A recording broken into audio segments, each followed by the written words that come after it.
Baku tembak Polri versus OPM di Bamus Bama, Algojo Letnan Martin Vaan lari ketakutan ke hutan.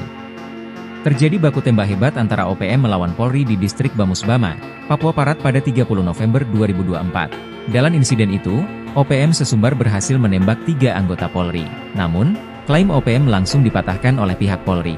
Kabid Humas Polda Papua Barat, Kombes Pol Ongki Isgunawan membenarkan telah terjadi kontak tembak. Namun tidak korban jiwa dari aparat kepolisian.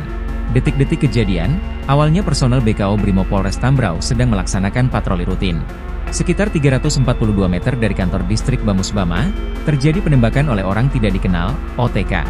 Personel membalas tembakan dan melakukan penyisiran, namun pelaku melarikan diri ke arah hutan. Ia menambahkan, peluru hanya mengenai bagian bak belakang mobil patroli Brimob. Sebelumnya, Sepdi Sambom selaku jubir OPM mengatakan, anggota OPM Kodap 33 Rumana Tambrau menyerang satu unit mobil patroli polisi tipe Hilux.